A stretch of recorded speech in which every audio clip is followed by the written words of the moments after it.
વિદ્યાર્થી મિત્રો, હું ભાવેશ વોરા આ વિડિયો લેક્ચરની અંદર આપ સૌનું હાર્દિક સ્વાગત કરું છું. આપણે આગળ દોલનો યુનિટની અંદર સરળ આવર્ત દોલનો ભણી ગયા. આ યુનિટમાં આપણે આગળ સરળ આવર્ત દોલનો ભણી ગયા. બરાબર. હવે ત્યાર પછી આગળ આવશે અવમંદિત દોલન. આ લેક્ચરની અંદર આપણે અવમંદિત દોલન અને બળ પ્રેરિત દોલનનો અભ્યાસ કરવાનો છે. એમાં એક વસ્તુ સમજી લો, પ્રાકૃતિક દોલન. ખાલી સમજવાનું છે આ પ્રાકૃતિક દોલન કોને કહેવાય. તેમાં યાદ રાખવાનું, અવરોધક બળની ગેરહાજરીમાં થતા દોલનોને પ્રાકૃતિક દોલન કહે છે. અવરોધક બળની ગેરહાજરીમાં થતા દોલનોને પ્રાકૃતિક દોલન કહે છે. એટલે અહીં આગળ આવશે અવરોધક બળની ગેરહાજરીમાં થતા દોલનોને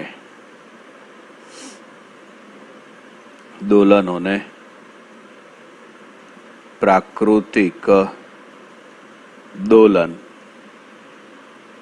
કહે છે. પ્રાકૃતિક દોલનોમાં અવરોધક બળની ગેરહાજરીમાં થતા દોલનોને પ્રાકૃતિક દોલન કહે છે. હવે આગળ આવશે અવમંદિત દોલન. તો યાદ રાખવાનું, વ્યવહારમાં થતા દરેક પ્રકારના દોલન કોઈને કોઈ અવરોધક બળની હાજરીમાં જ થતા હોય છે. વ્યવહારમાં થતા દરેક પ્રકારના દોલનો કોઈને કોઈ અવરોધક બળની હાજરીમાં જ થતા હોય છે. પરિણામે અવરોધક બળના કારણે કંપ વિસ્તાર ક્રમશઃ ઘટતો જાય છે. આવા દોલનોને અવમંદિત દોલનો કહે છે. બરાબર. એટલે અવમંદિત દોલનોની અંદર આવશે અવરોધક બળની હાજરીના કારણે ક્રમશઃ ઘટતા કંપ વિસ્તારથી થતા દોલનોને અવરોધક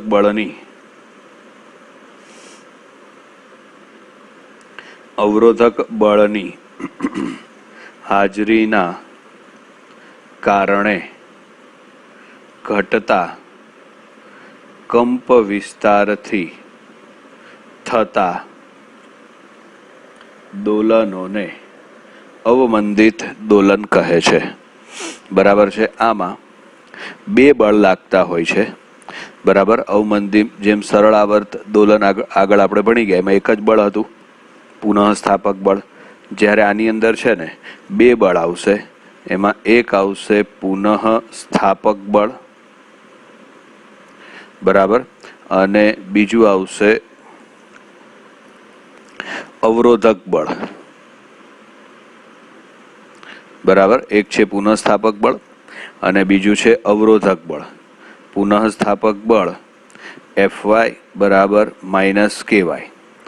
અવરોધક બળ છે ને, આ યાદ રાખવાનું, અવરોધક બળ એ વેગના સમપ્રમાણમાં, અવરોધક બળ એ વેગના સમપ્રમાણમાં. એટલે અવરોધક બળ Fd બરાબર -bv, જ્યાં બી છે ને એ અચળાંક છે.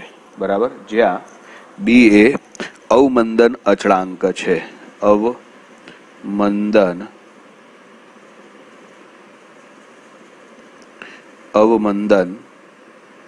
અચળાંક છે. બરાબર. જ્યાં બી એ અવમંદન અચળાંક છે. એટલે અવમંદિત દોલન છે ને આ બે બળની અસર હેઠળ થાય, પુનઃસ્થાપક બળ અને ગતિ અવરોધક બળ. જો આપણે હવે એમાં પરિણામી બળ લખવું હોય તો પરિણામી બળ F બરાબર Fy પ્લસ Fd આવશે. હવે આપણે બંનેની કિંમતો મૂકી દઈએ એટલે પરિણામી બળ F બરાબર -ky -bv. બરાબર છે. હવે આજે સૂત્ર આપણને મળ્યું એમાં આપણે સાદું રૂપ આપી દઈએ. F ના બદલે આપણે ma મૂકી દઈએ. પછી આ વેગ v છે એના બદલે આપણે ડીવાય અપોન ડીટી મૂકી દઈએ. કે ની કિંમત લખવી હોય તો કે ના બદલે આપણે એમ ઓમેગા સ્ક્વેર મૂકી દઈએ. બરાબર છે. ચલો, એટલે એ બધાની કિંમત મૂકીને જો આપણે સાદુરૂપ આપીએ તો આપણને સમીકરણ મળશે d square y upon d t square plus b upon m d y upon d t plus k upon m into y બરાબર 0, જે અવમંદિત દોલનો માટેનું વિકલ સમીકરણ છે. બરાબર છે. જે અવમંદિત દોલનો માટેનું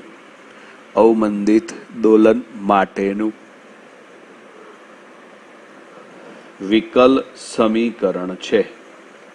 બરાબર છે. હવે આ વિકલ સમીકરણનો ઉકેલ તો આપણે ડાયરેક્ટ સ્વીકારવાનો જ છે. બરાબર. તો એનો ઉકેલ આવશે y બરાબર a e raise to minus BT upon 2m sine omega dash into T plus 5. બરાબર છે. આ વિકલ સમીકરણનો ઉકેલ છે. બરાબર. જેમાં આગળનું જે પદ છે આ પદ બરાબર આ દર્શાવે છે અવમંદિત દોલન માટેનો કંપ વિસ્તાર. કંપ વિસ્તારમાં ઈ રેઝ ટુ વાળું પદ છે એટલે કે ચર ઘાતાંકીય વિધેય છે, ઘાત પાછી માઇનસમાં છે. એટલે એનો મતલબ એમ થાય કે કંપ વિસ્તારનું મૂલ્ય સમય સાથે ચર ઘાતાંકીય રીતે ઘટે છે. બરાબર. એ e raise to minus BT upon 2m જે અવમંદિત દોલન માટેનો કંપ વિસ્તાર છે. કંપ વિસ્તારનું મૂલ્ય સમય સાથે ચર ઘાતાંકીય રીતે વધે છે. બરાબર છે. ઓમેગા ડેશ, જ્યાં ઓમેગા ડેશ એ એની કોણીય આવૃત્તિ દર્શાવે છે. બરાબર. ઓમેગા ડેશની કિંમત શું લખવાની? તો ઓમેગા ડેશ બરાબર અંડર રૂટમાં કે અપોન એમ માઇનસ બી અપોન 2m નો હોલ સ્ક્વેર. બરાબર છે. આ એના માટેનું સૂત્ર છે. બરાબર. હવે ધારો કે બી છે અવમંદન અચળાંક. ધારો કે અવમંદન અચળાંકની કિંમત બહુ નાની છે એટલે કે એની કિંમત નિયરલી ઇક્વલ ટુ 0 છે. તો પાછળનું આ પદ આપણે અવગણી શકીએ. અંડરલાઈન કરીએ છીએ આપણે, એ પદ અવગણી શકાય.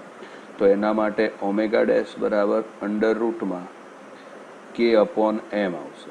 બરાબર. પણ આ ક્યારે બને? તો આ ત્યારે જ બને જ્યારે બીની કિંમત છે ને એ અત્યંત નાની હોય.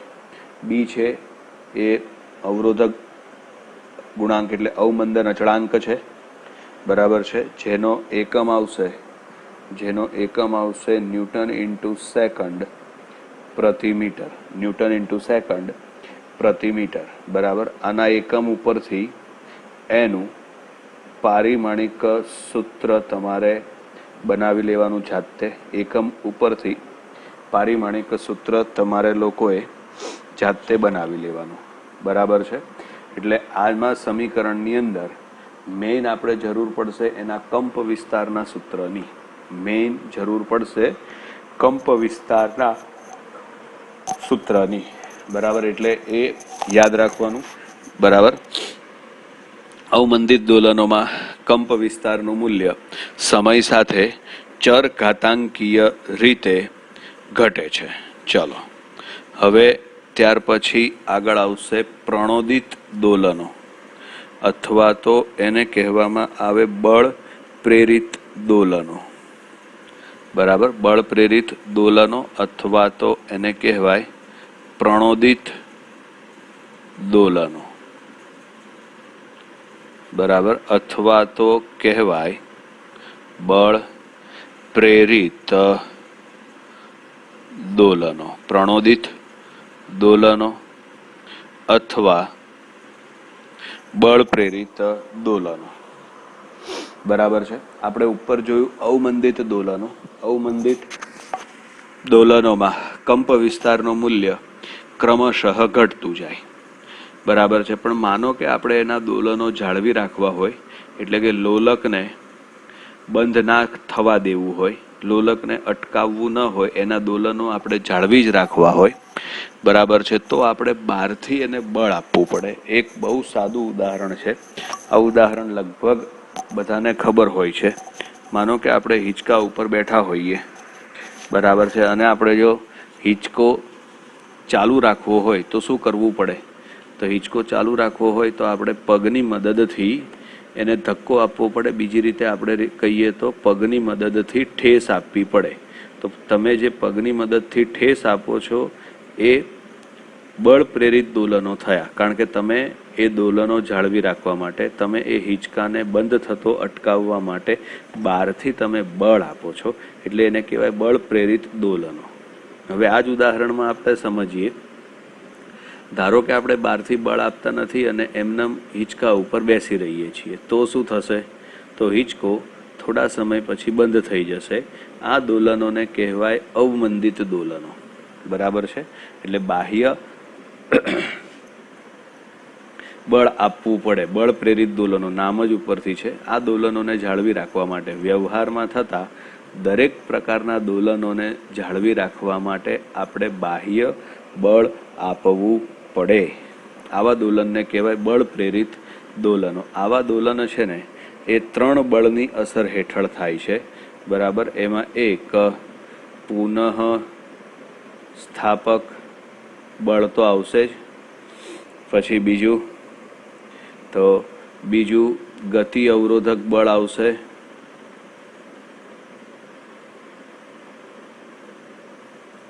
બરાબર. અને ત્રીજું બાહ્ય આવર્તક બળ આવશે. બાહ્ય આવર્તક બળ આવશે. 3 પ્રકારના બળ આવશે.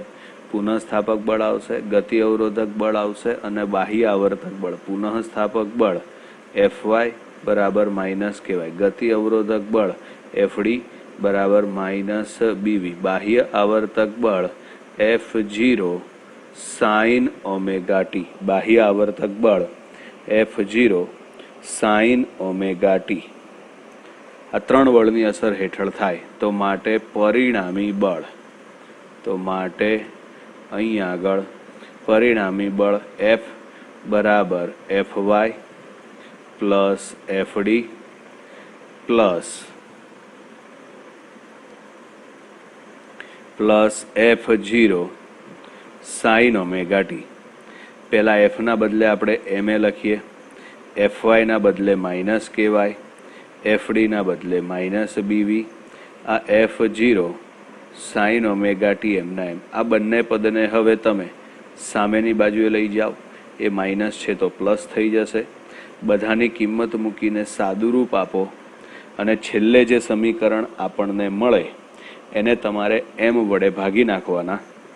એટલે સમીકરણ આવું થઈ જશે: d2y upon dt2 plus b upon m dy upon dt plus k upon m into y બરાબર F0 સાઇન ઓમેગા ટી. જે બળ પ્રેરિત દોલન માટેનું વિકલ સમીકરણ છે, અથવા તો પ્રણોદિત દોલનો માટેનું વિકલ સમીકરણ છે. હવે આ વિકલ સમીકરણનો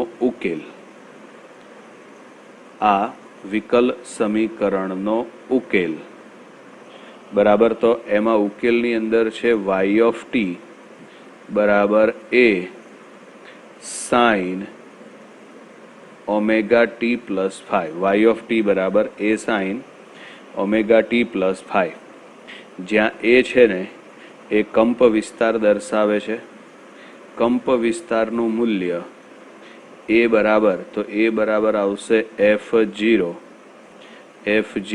છેદમાં આવશે m² omega 0² minus omega square નો whole square plus b² omega square raise to 1/2. અને phi બરાબર આવશે tan ઇનવર્સ ઓમેગા y0 છેદમાં આવશે v0. બરાબર છે. તમારી સામે વિકલ સમીકરણ અને આ વિકલ સમીકરણનો ઉકેલમાં આવતા બે અચળાંક કંપ વિસ્તાર એ અને પ્રારંભિક કળા ફાઈ શેના ઉપરથી મળશે એ આપણે તમને આપેલું છે. બરાબર છે. હવે અહીંથી આગળ થિયરી આપણે ચલાવીએ. આ પોર્શનને આપણે આગળ ચલાવવાનો છે. કંપ વિસ્તારવાળો જે ટોપિક છે ને એને જ હવે અત્યારે આગળ ચલાવવાનો છે આપણે. બરાબર.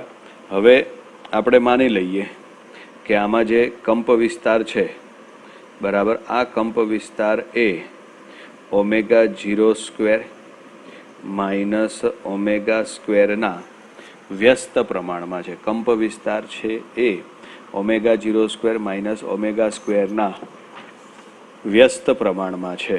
હવે આપણે માની લઈએ, ધારો કે ઓમેગા અને ઓમેગા 0ની કિંમત એક સમાન છે, એટલે nearly equal to omega nearly equal to omega 0 છે.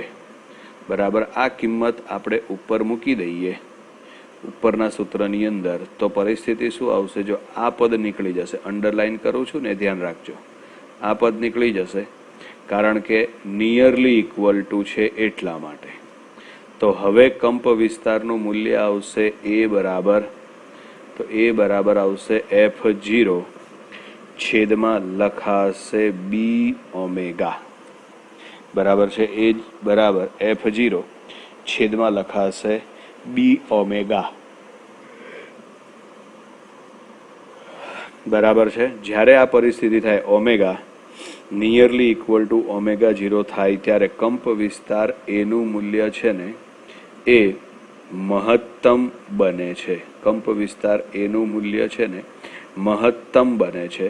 કંપ વિસ્તાર મહત્તમ બનવાની આ ઘટનાને અનુનાદ કહે છે. કંપ વિસ્તાર મહત્તમ બનવાની આ ઘટનાને અનુનાદ કહે છે. બરાબર છે. ઉપરના સૂત્ર ઉપરથી આપણે આટલી માહિતી મેળવી શકીએ. અનુનાદ વખતે કંપ વિસ્તાર મહત્તમ હોય છે. બરાબર છે. અને આ જ ઘટનાના આપણે 2-3 ઉદાહરણ લઈએ કે અનુનાદના કારણે શું ગેરફાયદા થઈ શકે. બરાબર છે. તેમાં પહેલું છે, ઝૂલતા પુલ પરથી સૈનિકને પરેડ કરીને પસાર થવા દેવામાં આવતા નથી. ઝૂલતા પુલ ઉપરથી સૈનિકોને તાલબદ્ધ એટલે કે પરેડની પરિસ્થિતિમાં પસાર થવા દેવામાં આવતા નથી. એનું કારણ કે જ્યારે સૈનિકો તાલબદ્ધ રીતે પરેડ કરતા હોય ત્યારે પગની મદદથી તે ઝૂલતા પુલને બાહ્ય આવર્તક બળ પૂરું પાડે છે. બરાબર છે. અને જો આ બળની આવૃત્તિ પ્રાકૃતિક આવૃત્તિ એટલે પુલની પ્રાકૃતિક આવૃત્તિ જેટલી થઈ જાય, તો આપણે સ્ક્રીન ઉપર લખેલું છે તે પ્રમાણે બંનેની આવૃત્તિ સરખી થઈ ગઈ એટલે એ ઘટના અનુનાદ કહેવાય. આ વખતે કંપ વિસ્તારનું મૂલ્ય મહત્તમ બને. બરાબર છે. પછી એના જેવું બીજું ઉદાહરણ છે કે બ્રિજ હોય, પુલ હોય, કોઈ પણ ઓવરબ્રિજ, તો એમાં પુલની ડિઝાઇન કરતી વખતે આપણે પવનના ઝાપટાઓનું પણ ધ્યાન રાખવું પડે. કારણ કે પવન અથવા તો વાવાઝોડાના કારણે જે ઝાપટા લાગશે એ પવન બાહ્ય આવર્તક બળ પૂરું પાડશે. જો એ પવન વડે લાગતું બળની આવૃત્તિ અને ઝૂલતા પુલની કોણીય આવૃત્તિ બંને સમાન થઈ જાય, બરાબર છે, તો અનુનાદ થાય. બરાબર છે. ચલો, એટલે બીજી એક વસ્તુ પણ છે આપણે ભૂકંપ વખતે, તો ભૂકંપ વખતે મધ્યમ ઊંચાઈની બિલ્ડિંગ હોય ને એને નુકસાન વધારે થાય છે. બરાબર. ઓછી ઊંચાઈ અને ખૂબ જ મોટી ઊંચાઈ હોય એવા મકાનોને નુકસાન ઓછું થાય છે. તો એના પાછળનું રીઝન એ છે કે ઓછી ઊંચાઈના મકાનની જે કોણીય આવૃત્તિ છે એ ધરતીકંપના તરંગની જે કોણીય આવૃત્તિ હોય એના કરતાં ઓછી હોય, અને વધારે પડતી ઊંચાઈવાળી એટલે મોટી બિલ્ડિંગની જે કોણીય આવૃત્તિ છે તે ધરતીકંપના તરંગની કોણીય આવૃત્તિ કરતાં વધારે હોય, બરાબર છે. એટલે આ ધરતીકંપ વખતે ઓછી ઊંચાઈ અને ખૂબ વધારે ઊંચાઈવાળી બિલ્ડિંગ હોય તેને નુકસાન પ્રમાણમાં ઓછું થાય છે. મધ્યમ ઊંચાઈની બિલ્ડિંગને નુકસાન વધારે પ્રમાણમાં થાય છે. બરાબર વિદ્યાર્થી મિત્રો, અહીં સુધી કમ્પ્લીટ બધું સમજી લીધું છે. બરાબર, તો આ વિડીયો લેક્ચરની અંદર અહીં સુધી આપણે પૂરું કરીએ. આ સાથે દોલનો ચેપ્ટરની તમામ થિયરી આપણે પૂરી કરીએ છીએ. બરાબર, હવેના લેક્ચરથી એના MCQ સોલ્યુશન આવશે.